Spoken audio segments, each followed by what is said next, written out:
البدع والأهواء، أهل البدع العقائدية وأهل البدع السياسية. نقول بيننا وبينكم السلف، بيننا وبينكم الكتب، كان فيقول البدع بيننا وبينكم. Bismillahirrahmanirrahim. Qala al-Imam al-Bukhari rahimahullah. Al-babul ashir, babu wad'il ma'i 'indal khala. Meletakkan air di dekat bilik tandas. Dekat apa? Kamar kecil atau tempat buang hajat. Yang diinginkan oleh Imam Bukhari di sini adalah disyariatkan untuk ta'awun. Yaitu apa? Kita membantu teman kita atau membantu guru kita atau siapa yang ada di situ, meletakkan air ke dekat bilik tandas dia agar kalau dia kurang air boleh segera memakai air tersebut. Terutama kalau mungkin di pondok-pondok atau di tempat mana yang seringkali airnya itu mati, airnya terhenti. Nah, perlu dibantu oleh teman untuk dicarikan air. Lalu airnya ini untuk apa? Mungkin untuk bersuci, yaitu untuk membuang najis-najis itu, membersihkan najis, atau mungkin untuk berwudu sesuai keperluan. Baik. Qala Imam Al-Bukhari rahimahullah, al-haditsus salis wal arba'un ba'dal mi'ah. Haddatsana Abdullah bin Muhammad. Qala haddatsana Hashim bin Al-Qasim. Qala haddatsana Warqa an Ubaidillah bin Abi Yazid. Ani bin Abbas radhiyallahu anhuma anna Nabiyya sallallahu alaihi wasallam dakhala al-khala. Bahwasanya Nabi sallallahu alaihi wasallam pernah masuk ke bilik tandas, ke kamar kecil. Fa wada'tu lahu wudu'an. Lalu saya letakkan untuk beliau air wudu. Wudu wazan fa'ul, yaitu alat untuk berwudu, yaitu airnya. Seperti sahur, yaitu alat untuk makan sahur itu, makanan minuman itu sahur. Sekarang ini pahitnya. Iya, itu ada pahitnya. Yang penting airnya lancar. Nah, alhamdulillah. Kira waduk. Waduk itu alatnya, iya, yang berisi air. Airnya dikatakan waduk. Qal man wada'a hadza? Rasulullah bertanya, siapa yang meletakkan air ini? Fa ukhbir, kemudian dikabarkan, yaitu Ibnu Abbas. Faqala Allahumma faqihhu fiddin. Maka Nabi berdoa, ya Allah, faqihkanlah dia di dalam agama ini. Hadis ini diriwayatkan dari guru beliau Abdullah bin Muhammad. Beliau adalah Abu Ja'far Abdullah bin Muhammad al-Musnadi, siqatun fatih. Ulama dari apa? Dari belakang sungai Jayhun, yaitu Khurasan. Qala haddatsana Hashim bin Al-Qasim, beliau Abu Nadhr Qaisar julukannya, Al-Baghdadi. Dikatakan Qaisar karena apa? Karena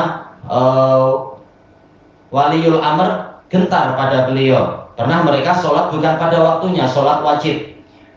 Maka apa? Kemudian padahal di situ ada Amirul Mukminin, langsung Hashim bin Al-Qasim, si muhaddits besar, masuk masjid mengatakan ini tak boleh, ini tak sah. Diulang lagi nanti. Adanya kalau sudah masuk waktunya, baru setelah itu iqamah dan sholat. Ternyata Amirul Mukminin taat kepadanya. Akhirnya orang-orang menjuluki, oh ini kaisar. Raja pun takut, oh berarti ini lebih tinggi dari raja ini. Iya. Ini beliau disebutkan oleh Imam Ahmad bahwasanya syekh kami yaitu Hashim bin Al-Qasim min al-amirina bil ma'ruf wan nahina 'anil munkar. Memang termasuk yang rajin amar ma'ruf nahi munkar. Qala haddatsana Warqa ini adalah ulama dari Khawarizm. Dia Warqa bin Umar.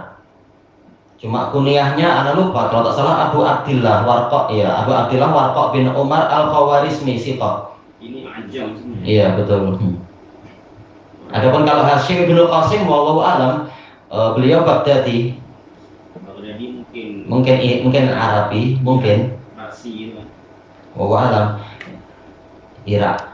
An Ubaidillah bin Abi Yazid, tidak diketahui kunyahnya. Al-Hafidz di dalam Tahdhibut Tahdhib tidak menyebutkan kunyahnya, dan dalam Fathul Bari beliau mengatakan bahkan nama ayahnya tidak diketahui, tapi dia siqah kasirul hadis, hadisnya banyak, cuma terkenalnya ini memang Ubaidullah bin Abi Yazid Al-Makki. Ani bin Abbas, Ibnu Abbas ma'ruf terulang. Abdul Abbas Abdullah bin Abbas bin Abdul Muttalib Al-Qurashi dan seterusnya. Berarti sanadnya sahih. Anna Nabiyya sallallahu alaihi wasallam dakhala al-khala. Bahwasanya Nabi sallallahu alaihi wasallam pernah masuk ke bilik air. Ini isyarat bahwasanya khala di sini memang tempat khusus. Bukan yaitu apa? Pergi ke suatu lembah atau ke tengah hutan, tapi memang bilik khusus yang digunakan sebagai apa? Buang hajat, kamar kecil. Fawadatu lahu. Nah, ini juga menunjukkan Nabi manusia biasa, bukan malaikat atau apa. Memang perlu makan dan juga perlu membuang sisa-sisa yang tak terpakai, masih manusia. Untuk jadi syariat bagi kita bagaimana adab-adab buang hajat yang baik dan seterusnya. Fawadatu lahu wadu'an. Kemudian saya meletakkan untuk beliau air wudhu. Dijelaskan oleh Ibnu Battal di dalam syarah Sahih Bukhari, menukilkan dari ulama sebelumnya. Ini menunjukkan apa? Disyariatkannya khidmatul alim, melayani orang alim. Dan juga apa? Lebih luas dari itu tentunya melayani berarti istilahnya apa ini ya? Yaitu ya Rasulullah sebagai apa statusnya ya? Suami dari makcik beliau, masih kerabat istilahnya, melayani orang yang lebih tua dan seterusnya. Intinya ta'awun, saling membantu. Ibnu Abbas. Ya, Ibnu Abbas anak dari siapa? Anak dari Abbas bin Abdul Muttalib. Sepupu Nabi ya. Sepupu ya. Ya, dari sisi itu sepupu betul. Tapi dari sisi yang lain, yaitu apa? Bahwasanya Nabi itu adalah suami dari Maimunah. Sementara Maimunah saudari dari ibu dari siapa? Abbas. Intinya memang apa? Masih kerabat, masih level orang tua. Suami dari makcik. Adik kepada pakcik dia. Maimunah. Entah mana yang lebih tua, wallahu alam ya. Maimunahnya atau yang Lubabah, tak tahu. Tapi kalau makcik boleh kahwin dengan makcik. Apa? Macam Abbas ini bapa saudaranya. Bapa saudara paman. Abbas tu paman Nabi. Betul. Kalau Maimunah tu adik pamannya, itu dah kira makcik ya. Istilahnya antara Maimunah dengan Lubabah ini adik beradik. Awak kaitan Lubabah dengan Abbas? Lubabah istri dari Abbas. Jadi istilahnya ini ipar dari Maimunah. Jadi Maimunah mendapatkan Rasulullah, Lubabah mendapatkan Al-Abbas bin Abdul Muttalib. Mana adik beradik kepada makcik dia. Nah begitu ya, adik beradik makcik. Dari apa? Yaitu antara Maimunah dengan Lubabah itu. Maknanya Ibnu Abbas ini anak berapa? Anak dari Lubabah, anak dari Abbas. Maimunah ni kira jadi makcik kepada Ibnu Abbas juga. Memang betul. Memang begitu. Memang ini macam Quraisy ni. iya. Semua istri Rasulullah Quraisyah. Kecuali itu ya. Sofiyah bintu Huyai dan yang lainnya. Tapi intinya tidak ada yang dari Ansoriyah. Ya, istri Nabi semuanya di surga, maklum. Sebagaimana dalam siapa itu hadis Usamah bin Zaid. Kemudian disebutkan di sini man wada'a hadza. Nabi bertanya, siapa yang meletakkan air ini? Ini menunjukkan Nabi tidak tahu perkara gaib, kecuali apa yang Allah Ta'ala beritahukan. Nah, makanya tatkala Nabi tak tahu, beliau bertanya, karena beliau ingin membalas kebaikan dengan kebaikan. Hal jazaul ihsani illal ihsan. Tidak ada balasan kebaikan kecuali kebaikan pula. Fa'ukhbir, kemudian dikabarkan. Dijelaskan oleh Al-Hafidh bahwasanya yang mengabarkan adalah Maimunah. Karena memang waktu itu ini ceritanya memang sambung menyambung dengan cerita Qiyamul Lailnya Nabi yang di rumah Maimunah itu. Yang Ibnu Abbas ada di situ. Nah, tatkala Nabi tanya siapa ini yang meletakkan air, maka makcik Ibnu Abbas cerita, oh ini si Abdullah yang meletakkan air itu. Maka Nabi berdoa, Allahumma faqihu fiddin. Ya Allah, berilah dia kefakihan, pemahaman yang mendalam di dalam agama ini. Ini melaksanakan, ini sesuai dengan hadis Abdullah bin Umar ibn al-Khattab radhiyallahu anhuma yang diriwayatkan oleh Abu Dawud, hadis sahih, man sana'a ilaikum ma'rufan fakafi'uh. Barang siapa berbuat baik kepada kalian, maka balaslah dia. Fa illam tajidu ma tukafi'una fad'ulah. Apabila kalian tidak mendapatkan apa yang digunakan untuk membalas dia secara setara, maka doakan untuk dia. Hatta tarau annakum qad kafa'tumuh, sehingga kalian memandang, yaitu doa terus menerus sehingga memandang kalian telah membalas dia dengan setara. Nah, dibalasi dengan doa. Dan doanya di sini sesuai, ada sisi kesesuaian. Sebagaimana dinukilkan oleh Al-Hafidz dari Ibnul Munayyir, yaitu bahwasanya Ibnu Abbas memiliki 3 pilihan di sini. Boleh jadi diam saja, tidak membantu Nabi sama sekali, atau boleh jadi membantu memberikan air kepada Nabi tapi meletakkannya jauh-jauh. Atau nggak tahu, beliau menyebutkan 3 ya, tapi kemungkinan 4 kot. Ataupun dia meletakkan itu tapi dia tidak menjawab siapa letakkan. Ya itu apa? Kemungkinan ketiga adalah meletakkannya di dalam bilik air. Tetapi ini kemungkinan nggak baik. Kalau tidak membantu tak baik. Kalau meletakkan air jauh-jauh ini menimbulkan kesulitan bagi orang yang sudah terlanjur buang hajat atau apa, repot untuk bawa. Kalau dibawa masuk, dihantarkan masuk, nanti malah melihat aurat orang lain.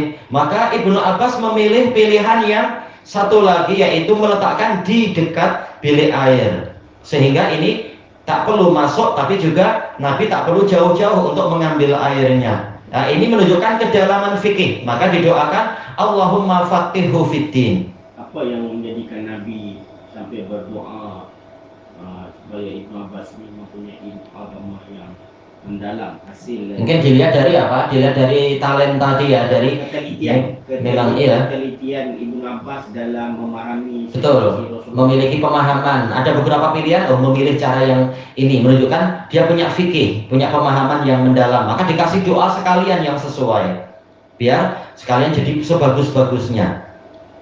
Nah, ini adalah doa seorang guru untuk muridnya, melihat keadaan muridnya. Dan ini sering, seperti Abdurrahman bin Mahdi minta Imam Syafi'i untuk menulis kitab, karena Syafi'i boleh dikatakan termasuk apa, murid dari Abdurrahman bin Mahdi.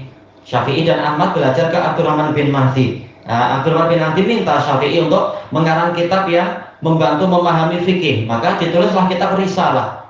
Maka terus-menerus Abdurrahman bin Mahdi bertahun-tahun mendoakan Syafi'i di dalam sujudnya. Dan ini menunjukkan boleh kita berdoa di dalam sujud dengan doa yang kita inginkan, walaupun tidak ada lafadznya dalam Quran, tak masalah. Yang penting dengan bahasa Arab tentunya ya. Kalau tak mampu bahasa Arab ya bahasa apa, tapi dengan di dalam hati aja. Jangan dilisankan, jangan dilafadzkan. Dan ini banyak contoh-contoh seperti itu. Guru mendoakan muridnya terus-menerus. Nah, ini Rasulullah mendoakan Ibnu Abbas sesuai dengan apa yang layak untuk dia, yaitu kefakihan di dalam agama. Dalam riwayat yang lain telah kita lewati dalam Kitabul Ilm, Nabi memeluk Ibnu Abbas dan mengatakan apa? Allahumma alimhu ta'wil. Ya Allah, ajarilah dia ta'wil, yaitu apa? Tafsir. Ibnu Abbas ini mematakan agama tafsir. Ya memang terjemahanul Quran. Tapi ada dikatakan Ibnu Abbas ini dia merujuk kitab-kitab Nasrani. Terkadang beliau mendapatkan dari orang-orang ahli kitab, dari apa itu tabiin yang masuk Islam yang semula pendeta atau apa. Nah, terkadang beliau dapat dari mereka. Tapi mengapa dia mengambil satu maklumat yang tidak diketahui akan kebenaran itu? Itu ijtihad beliau, mungkin apa? Melaksanakan hadis Ibni Amr ibn al-As. Rasulullah mengatakan wa haditsu an Bani Israil wala haraj. Sila kalian menceritakan dari Bani Israil itu tidak berdosa. Tapi nanti insya Allah kita akan lewati kalam Ibnu Abbas di sini. Kata-kata yang keras, mungkin itu setelah beliau memperdalam ilmunya, akhirnya beliau menggunakan kata-kata yang keras. Nanti kita dapati mereka orang-orang ahli kitab tidak mau mengambil faedah dari kitab kalian. Bagaimana kalian justru mengambil faedah dari kitab mereka, sementara kitab kalian inilah yang paling baru datang dari Rabb kalian. Kalamnya kuat sekali. Nanti di dalam Sahih Bukhari dinukilkan itu. Mungkin setelah beliau mempelajari dalam-dalam, ini Israiliyat seringkali memang mengarut atau apa. Nah, akhirnya beliau menasihatkan untuk tegas, tidak perlu mengambil yang aneh-aneh itu. Iya, Israiliyat. Tayyib ilahuna wallahu a'lam. Subhanakallahumma wa bihamdika la ilaha illa anta. Oh, bentar. Tadi ada yang kurang. Sudah habis ya. Intinya adalah apa? Yaitu mempersiapkan air untuk berwudu dan sebagainya. Subhanakallahumma wa bihamdika la ilaha illa anta astaghfiruka wa atubu ilaik. Alhamdulillahirabbil alamin. Jazakumullahu khairan.